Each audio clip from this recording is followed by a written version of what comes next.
I need to know because, well, I was born the year after we landed a man on the moon, but what good does getting back to the moon do us? I'm curious, and Sure. now I'm putting on my ignorant hat. So, but just Oh, walk me through why we need to go back to the moon.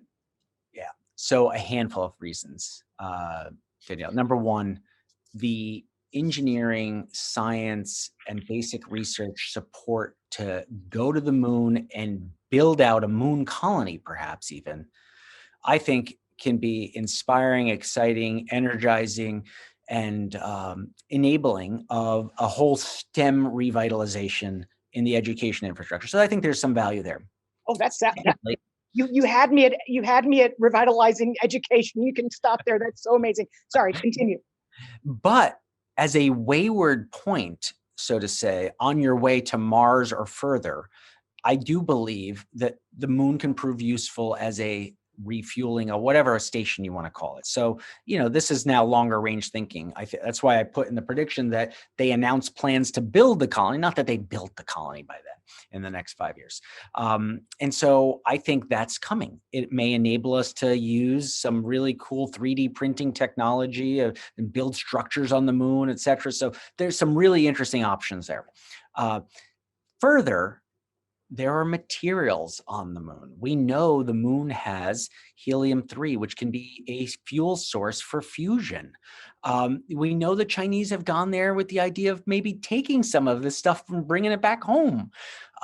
Okay, so there may be some physical commodity materials logic to going to the moon as well. And so there's the scientific endeavor, there's the energizing and inspiring of educational endeavor, there's the sort of future jumping point logic. And what I would say, as was the case with a lot of our military innovations and the military research through the Cold War, there will be a lot of unintended benefits, right? Whether it's, in the Cold War, communication mechanisms generated something called the internet.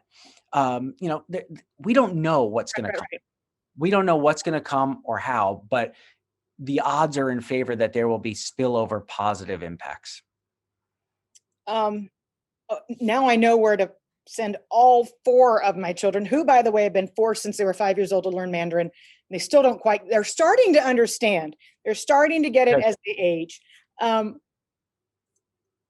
It wasn't COVID as much as it was the trade war that started to rejigger the way we view the supply chain. Yeah. Now, I've been hearing rumblings from my friends who are big China watchers that we might see a second Lunar New Year in a row effectively canceled. Yeah. Because the virus is not in Wuhan province. The virus is right outside Beijing. Yeah. And so, I mean, again, these are just things that I'm hearing, but I don't know that if you're Ford or if you're a major manufacturer and you've been dealing with input prices on a roller coaster, I cannot imagine another major disruption in the global supply chain. But one example, 24% of all auto supplies come from China into the United States. People don't realize how it's not like flipping a switch and saying we're just going to move everything to Mexico or Vietnam. It's not that easy, but you see this causing an evolution in the way we approach inventories. Yeah. So a couple of things I'll say there in terms of the dynamic, Danielle. First of all, the global supply chain logic that accompanied globalization was driven by a lowest cost, just-in-time logic. It was based on a handful of arbitrages, generally economic arbitrages, that took place over the last 40 years, right? So you went to where the labor was cheapest. By the way, that logic doesn't matter as much when you use technology. You went to where the taxes on value added were cheapest. By the way, in light of lower corporate taxes in America, that logic doesn't matter as much. You went to where energy supplies were consistent and you could have some reasonable structure on your cost side of things from an energy input. By the way, North America now has pretty stable, resilient, regular supplies of energy at reasonable costs. So that arbitrage went away. You went to where, transportation costs didn't matter because there was just frictionless world. Well, That sort of, we had some more frictions put into play. So when you throw all of this into the mix, first it was the trade war. You say, okay, this little widget that went into my final product, sweet, I thought it was $6. Wait, Danielle, you're telling me now after this tariff, it's going to be $22? My business model just went out the window. I can't do that. All right, let me move it out of there for that. Oh, wait, now you're telling me, hold on, that $6 widget, which I was willing to pay $20 for because I had to change my business model. Now you're telling me I can't even get it? What? Because there's lockdowns? Okay, that's not acceptable. Now you're rippling through my whole business.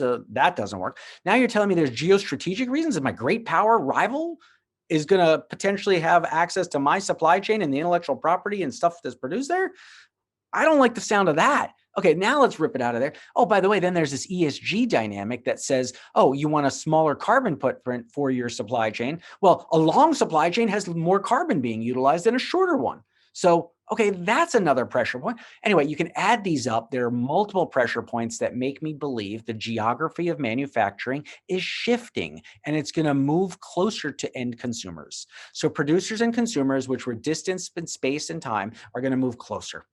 And they're going to move closer. And so the idea of just-in-time, lowest cost supply chain logic is giving way to just-in-case resilient supply chain logic. Mm-hmm. And that means part of resilience is higher buffers, greater inventories to handle potential disruptions.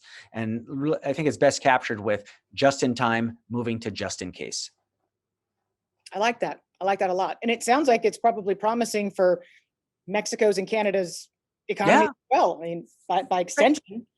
Yeah, I think it's a regionalization. It's not a ending of globalization. It's a shortening of supply chains. It's a regionalization logic, because labor still matters. It's just not as important such that I'm willing to oversee or take inordinate risks to take my supply chain halfway around the world in the middle of a pandemic, and all these other dynamics. Yeah.